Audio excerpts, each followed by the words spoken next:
नमस्कार, आप देख रहे हैं सीएनबीसी आवाज। मैं हूं मनीषा गुप्ता और आज बात करेंगे यहां पर गोदरेज के कंज्यूमर के फोर्थ क्वार्टर के नतीजों के और क्या है उनके प्लान्स आगे जाते हुए। साथ ही बात करेंगे यहां पे सोने चांदी की, जहां पर जंग खत्म होने के प्रपोजल से ही हमने अच्छी खासी चमक यहां पर वापस लौटते हुए देखी है। सोने में 3% तो ओवरनाइट चांदी में 6% तक की बढ़त यहां पर दर्ज हुई है। इन सब में आगे क्या करना चाहिए और किस तरह से कॉन्वर्सेशंस हों, इस पर बात करने के लिए हमारे साथ गोदरेज कंज्यूमर प्रोडक्ट्स के सीएफओ आसिफ मालबारी हैं, साथ ही Dubai gold and jewellery group के vice chairman Chandra Prakash Siroya and KD advisory के डायरेक्टर अजय केडी। आप सभी का कार्यक्रम में स्वागत है। शुरुआत लेकिन पहले गोदरेज कंज्यूमर के नंबर्स के साथ कर लेते हैं। मिस्टर मालबारी, बहुत शुक्रिया हमारे लिए आज यहाँ पर समय निकालने के लिए। स्ट्रॉन्ग नंबर्स हैं, चाहे आपका एबिटा देखें, प्रॉफिट्स देखें, रेवेन्यू, सभी कुछ ऑन द हायर साइड है। कैसे देखते हैं आप आगे जाते हुए ये नंबर्स, कितने सस्टेनेबल हैं? If you can walk us through these numbers, और आगे किस तरह की यहाँ पर ग्रोथ देखती हुई नजर आती है? No, so thank you for having me. हमारा क्वार्टर फोर एक्चुअली काफ़ी अच्छा रहा है। ओवरऑल स्ट्रॉन्ग वॉल्यूम ग्रोथ हमने डिलीवर किया है, which led to a double digit top line and a double digit bottom line growth. So from both growth and profits it was a good quarter. हम second half में हमारे margins भी improve हुए हैं. India margins have come back into the normative range. So we are quite happy जिस तरह हमने FY26 close किया, एंड इसलिए we are entering FY27 actually with a position of strength. When it came to quarter four, the growth had been actually volume growth has been very very strong in India. हमारा standalone underlying volume growth 8% रहा है, so that has come in very very strong, and that has led to overall strong growth. Indonesia has come back in terms of pricing pressure, which it saw towards the earlier part of the year, and that is kind of showing green shoots and वो stabilize हो रहा है. And Africa business काफी quarters से strong growth deliver कर रहा था, वो sustain हुआ है. So overall सब जगह पे काफी अच्छा परफॉर्मेंस आया हुआ है. आसिफ, इसको अगर ब्रेक डाउन करें और सिर्फ इंडिया बिजनेस की फिलहाल बात करें तो होम केयर सेगमेंट में 12% का इजाफा देखने को मिला। पर्सनल केयर सेगमेंट करीबन 3% से यहाँ पर बढ़ा है। अब आगे यहाँ पर आपको लगता है इसी तरह की ग्रोथ यहाँ पर भी जारी रहेगी अगले क्वार्टर में? सो होम केयर सेगमेंट में हमारा ग्रोथ एक्सट्रीमली स्ट्रॉन्ग आया हुआ है. हमारे जो नए ब्रांड्स हमने लॉन्च किए हैं are actually doing well. Fab हमने जो लॉन्च किया था 2.5 years back has been scaling up sequentially. हर क्वार्टर हम ग्रोथ देख रहे हैं. इनिशियली हमने ये साउथ इंडिया में लॉन्च किया था, अभी पूरा नेशनली अवेलेबल है, and it is actually been received quite well. So we are very very happy जिस तरह फैब का ग्रोथ होम केयर में आया हुआ है. When it comes to incense sticks and LV and हमारा पूरा हाउसहोल्ड इंसेक्टिसाइड्स पोर्टफोलियो, उसमें भी ऑलराउंड ग्रोथ आया हुआ है. हमने पूरा पोर्टफोलियो रीलॉन्च किया था, हमने नया प्रोडक्ट लॉन्च किया है on the back of new molecule, and we are gaining market share across all parts of this business. So actually home care में all round in all parts of the portfolio we are kind of seeing good growth. When it comes to personal care, there has been some bit of a volatility because of the price movements which have happened. But again, soaps में हम market share gain कर रहे हैं, and over the last few kind of years, and that's trend. As long as it continues, we are happy with the way the performance falls. Sure.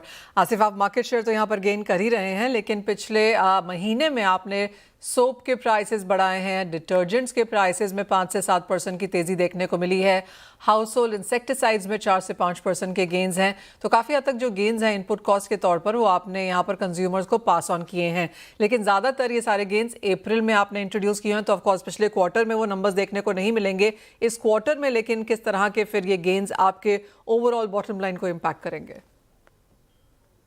So ये price increases जो हुए हैं have happened because of commodities. हमने जो commodity का cost increase आया है उसको जितना हम खुद ऑफसेट कर सके थ्रू कॉस्ट रिडक्शन हमने किया हुआ है. उसके बाद some bit of the price increases had to be passed on to the market. Soaps और डिटर्जेंट्स में हमने एक round of price increase pass किया हुआ है, and it is possible once they stabilise we may have some small further price increases coming through in the near future. For the rest of the portfolio, more or less the price increases have been taken, and we should see stability of this going forward. Asif, आपने हमें शुरू में ही बताया कि Indonesia is back in your four और हमने numbers strong वहाँ से आते हुए देखे हैं।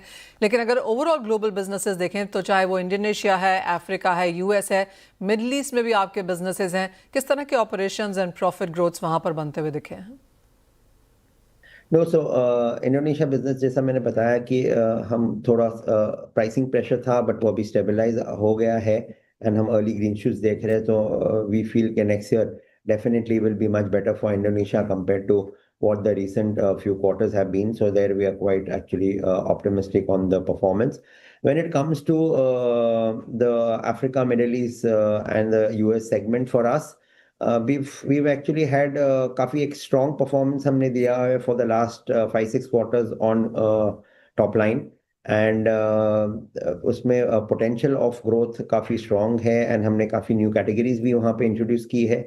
सो in spite of some bit of the volatility जो हो रहा है because of shipping etcetera, we are quite confident that we should be able to sustain both top line and bottom line growth for the cluster. एक final सवाल, और ये India spend को लेकर है, जहां पर हमने अच्छी खासी वॉलेटाइल मूव्स आते हुए देखी हैं. तो चाहे वो असेंशियल्स है या डिस्क्रेशनरी स्पेंड है इंडियन मार्केट्स में, दोनों ही तरफ किस तरह के ट्रेंड्स आप बनता हुआ देखे हैं?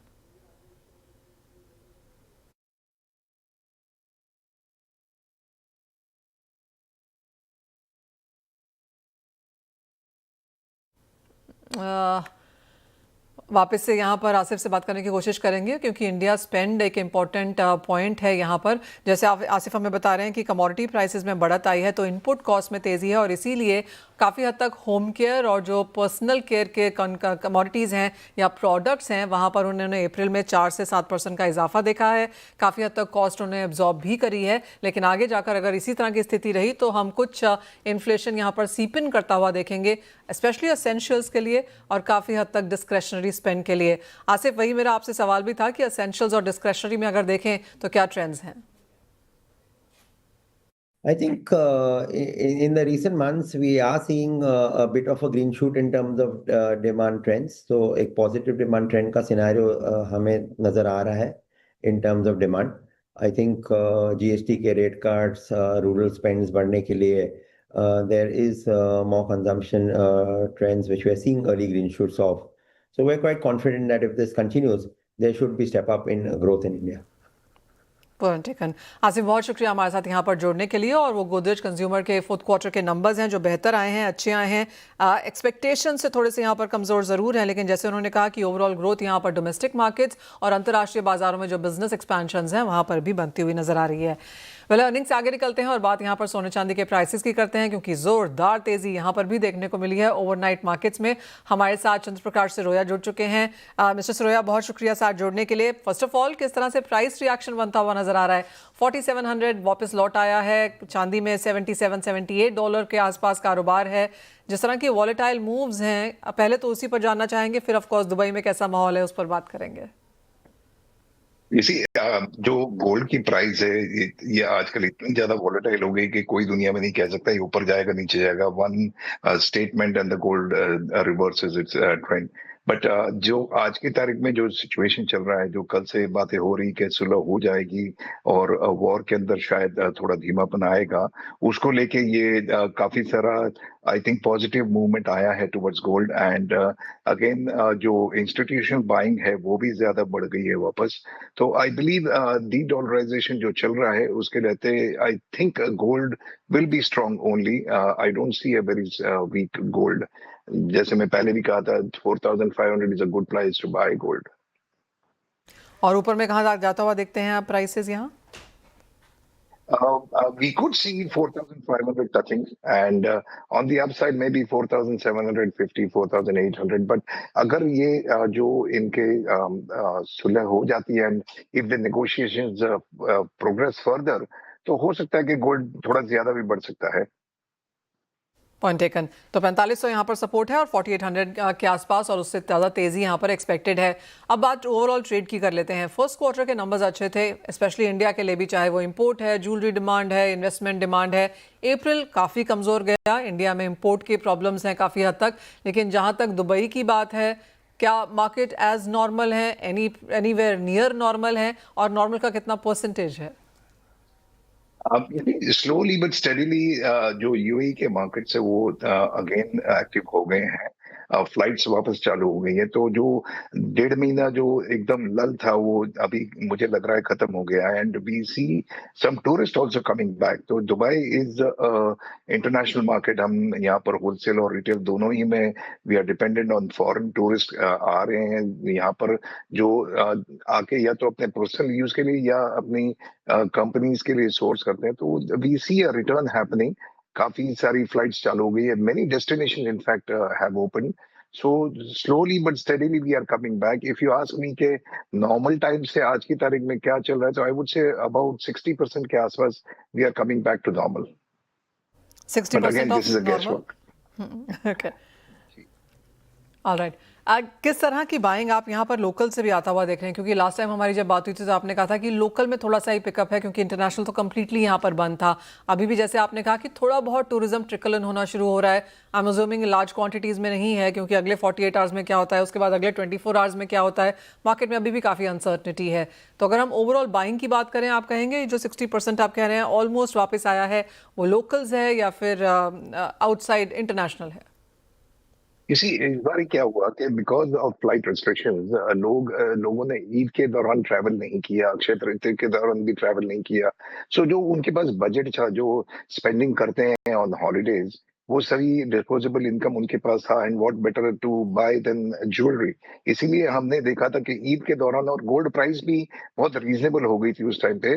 सो ईद के अंदर बहुत ही बढ़िया सेल रहा। यहाँ तक कि मैं कहूंगा कि फॉर दी लोकल ज्वेलर्स जो यहाँ पर सप्लाई करते हैं 21 carat jewellery for the Middle Eastern population, and that is not only for Dubai, all over Middle East, सब जगह पर बहुत ही बढ़िया सेल रहा है। In fact one of the best sales in the last many years during Eid. और जहां तक अक्षय तृतीया का सवाल है, अगेन अक्षय तृतीया के दिन भी pricing of the gold was reasonable, तो उस दिन भी काफी अच्छी डिमांड रही। तो ओवरऑल जो हमने बहुत ज्यादा डिप देखा था, ये 2 सीजन के कारण काफी सारा मेकअप हो गया था।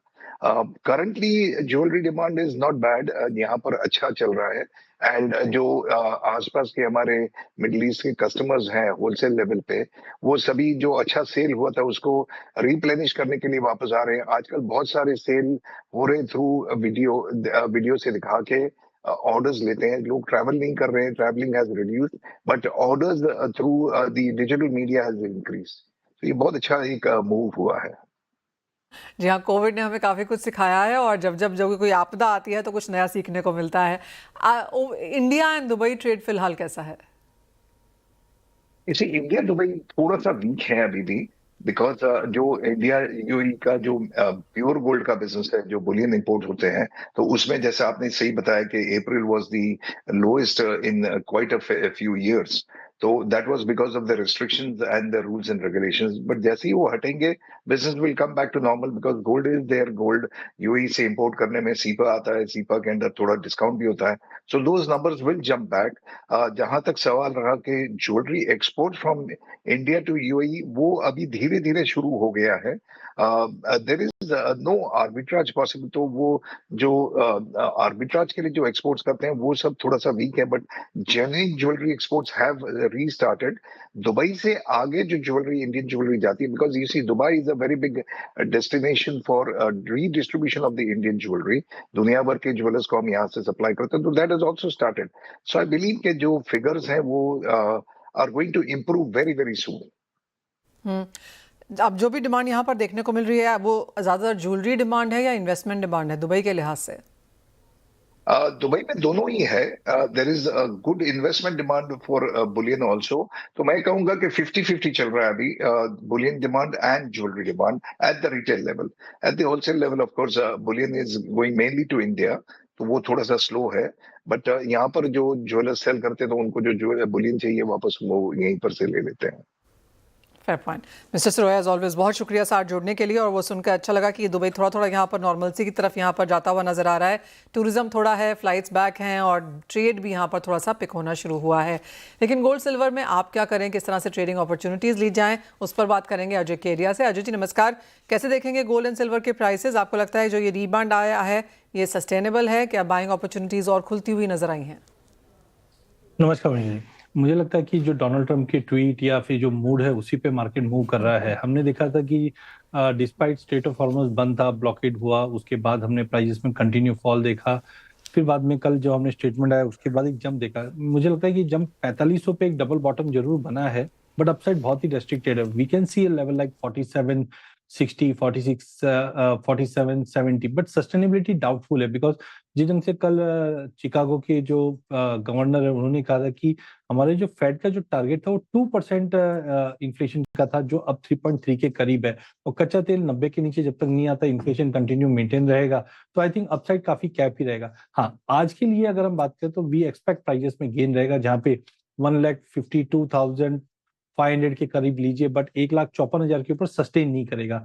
चांदी में भी हम ऐसा ही कुछ हाल देख रहे हैं, क्योंकि गोल्ड सिल्वर रेशियो में अब फॉल दिख रहा है, 60 के नीचे है, जो मे भी पॉसिबल है $80 तक का लेवल दिखा दे। तो डोमेस्टिक मार्केट में 2,56,000 के करीब लेके चलिए, 2,54,000 का स्टॉप लॉस लगाइए, 2,58,000 से 2,60,000 के करीब दिख जाएगा। बट आज फर्स्ट हाफ में तेजी दिख सकता है, बट अगेन अपसाइड काफी कैप लग रहा है मुझे।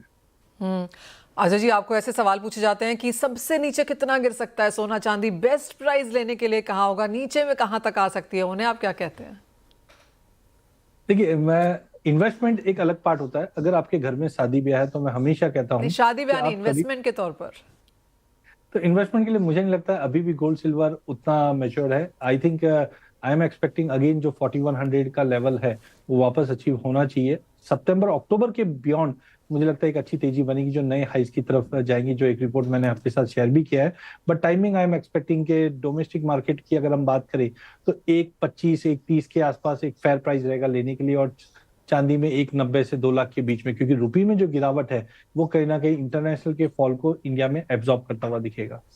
तो अजय जी, आप ये कह रहे हैं कि 50,000 रुपए तक की गिरावट चांदी इस साल में दिखा सकती है, और सोना करीबन 25 से 30,000 रुपए। अगर किसी को वो बॉटम फिशिंग करनी हो तो उन लेवल्स को ध्यान में रखना चाहिए। बिल्कुल, अभी भी मुझे लगता है कि जो हमने पास्ट ट्रैक रिकॉर्ड्स देखे, ये क्या हो रहा है, एक स्टेटमेंट आता है उसके ऊपर मार्केट मूवमेंट है, बट आप ये देखिए जो ब्रॉडर रेंज थी वो धीरे धीरे कंसोलिडेट हो रही है। जैसे हमने 3600 से 5600 का लेवल देखा, फिर 51 से लेकर 41 का रेंज देखा, तो धीरे धीरे कंसोलिडेट हो रहा है। तो I think that will take time to adjust. Inflation will be the major concern जो अगले 2-3 महीने में तकलीफ देता हुआ दिखाई देगा। मेटल्स में क्या करने की राय है, क्योंकि कुछ सपोर्ट हमने यहाँ पर बरकरार रहता हुआ देखा। कल का दिन तो काफी बेहतरीन था और आज हल्की सी मोमेंटम बाइंग फिर भी जारी है। मुझे लगता है सोने चांदी में जो मोमेंटम है बहुत ही एडवर्स है। कच्चे तेल में तो मूड अलग ही है, रोज ऊपर नीचे कर रहे हैं, बट सेफेस्ट जो दिख रहा है वो मुझे कॉपर दिख रहा है। टेक्निकली भी कॉपर अब 1300 के ऊपर आ चुका है। यहाँ पे मुझे लगता है एक अच्छा खासा ब्रेकआउट दिखाई देगा। इंडोनेशिया वाली कहानी या चिली का जो कंसर्न है वो कंटिन्यू, बट कोई भी स्मेल्टर्स के लिए सबसे बड़ा जो कॉस्ट होता है वो एनर्जी कॉस्ट होता है। इसकी वजह से हमें लगता है प्रोडक्शन में इम्पैक्ट पड़ेगा। कॉपर 1310 1308 के करीब लेके चलिए, 1285 का स्टॉप लॉस लगाइए। ऊपर में 1360 तक के भी लेवल हफ्ते 10 दिन में हम देख पाएंगे। वहीं जिंक में रेंज बाउंड ट्रेड है, पर 345 पे लीजिए, 340 का स्टॉप लॉस लगाइए, 355 तक का लेवल मिलेगा। एल्यूमिनियम में मुझे ज्यादा तेजी दिख रही है, बट कल जैसे हमने थोड़ा बहुत टॉक होते हुए देखा, उसके बाद एक फॉल भी देखा था, बट वी डोंट एक्सपेक्ट कि इतना बड़ा फॉल रहेगा। $4,000 ओवरऑल टारगेट लेके चल रहे हैं हम। यहाँ पे मुझे लगता है कि प्राइजेस अगर 366 367 के करीब मिले लीजिए, 362 का स्टॉप लॉस लगाइए। इमीडिएट टारगेट तो 375 का रहेगा, बट ओवरऑल 400 की तैयारी एल्यूमिनियम करता हुआ दिखेगा। जिन्होंने कल कच्चे तेल में बिकवाली करी, दिन में 10% के गेन्स आराम से यहाँ पर पिक किए होंगे, लेकिन जिस तरह से आज की फिलहाल स्थिति है, आपको लगता है खरीदारी वापस यहाँ पर लौटती हुई नजर आएगी, साइडवेज रहने की राय देंगे? क्योंकि $100 टेस्ट जरूर हुआ है, लेकिन हमने क्लोजिंग फिर से चार्ट्स में उसके ऊपर आते हुए देखी। मैंने एक इंटरेस्टिंग डेटा आपके साथ भी शेयर किया है। लास्ट 10 बड़ी गिरावट हम अभी से देखें तो 8 गिरावट जो 10% से ज्यादा है वो 2026 में दिखाई दी, 2 गिरावट है 2025 में। और मुझे लगता है कि देखिए जो भी हमने पीक और बॉटम है वो देख चुके हैं, बिकॉज एज ऑफ नाउ 90 के नीचे ब्रांड मुझे नहीं लगता होल्ड होता हुआ दिखाई देगा। एनर्जी इंफ्रास्ट्रक्चर पे काफी प्रेशर है, ओपेक प्रोडक्शन बढ़ा भी रहा है, बट मुझे लगता है यहाँ से लेकर काम करना चाहिए। डोमेस्टिक मार्केट में रुपए की गिरावट भी सपोर्ट करेगा, तो 9,000 के करीब लीजिए, 8,800 का स्टॉप लॉस लगाइए। ऊपर में 9,600 तक का लेवल मिल जाएगा, बट बी कॉशियस, बिकॉज अगर डोनाल्ड ट्रम्प का मूड थोड़ा भी बिगड़ता हुआ दिखा और इस बार प्राइजेस $118 के ऊपर अगर ब्रांड निकलता है, तो I think we can see level like 136 134 level. रुपए में आपकी क्या सेंस है? बिकॉज इस हफ्ते में एक नया ऑल टाइम लो हमने बनता हुआ देखा है। 12% की गिरावट रुपए में पिछले 12 महीने में दर्ज होती हुई नजर आई है। 3.5% रुपया वेस्ट एशिया कॉन्फ्लिक्ट के बाद यहाँ पर गिरा है। अब जो ये 9480 जैसे लेवल्स हैं, क्या करने की राय है? देखिए, एक ह्यूमरस है कि रुपए की किस्मत में गिरना ही लिखा है। और अभी हमें लगता है कि जिस दिन से कच्चा तेल बढ़ा हुआ है, मुझे नहीं लगता इमीडिएटली कोई रिलीफ आएगा। हालांकि हम आरबीआई बार बार में इंटरवेंशन कर रही है, उसकी वजह से हम बार बार में एक इम्पैक्ट देख रहे हैं। मानसून में भी फ्लिप फ्लॉप चल रहा है, but overall I think we are heading towards 95, 60, 95, 70। तो आई थिंक जो अभी भी थोड़े बहुत इंटरवेंशन से नीचे आ जाए बात अलग है। अदरवाइज वी डोंट एक्सपेक्ट कि 92, 70 के नीचे टाइमिंग जाएगा। We are heading towards 95, 80। Alright, कुछ और गिरावट यहाँ पर रुपए में आने वाले समय में एक्सपेक्ट की जा सकती है। कच्चा तेल लेके चलना है, यानी कि कुछ और बढ़त यहाँ पर बनते हुए नजर आ सकती है। बाइंग अपॉर्चुनिटी सोने चांदी में डिप्स पे लें, और जैसे हमें अजय जी कह रहे हैं, जो सेफ खरीदारी है, less risk and better gains की, वो यहाँ पर मेटल्स में आती है, और कॉपर आपके लिए उसी लिए यहाँ पर इसमें निवेश करने की राय भी है। वेल, इसी के साथ एक ब्रेक का समय है, लौटेंगे और लेकर आएंगे बॉन्ड स्ट्रीट। साथ हुई वो इसलिए क्योंकि कच्चे तेल में यहां पर फिर से तेजी देखने को मिली है। कल एक समय में करीबन 12% तक की गिरावट यहां पर थी। क्लोजिंग हमने 6% नीचे आते हुए देखी, लेकिन 96.5 डॉलर्स की लो बनाने के बाद 102 के आसपास कच्चा तेल यहां पर फिर से लौटता हुआ नजर आया है। तो इसका एक प्रेशर ऑफ कोर्स मार्केट्स में बना है।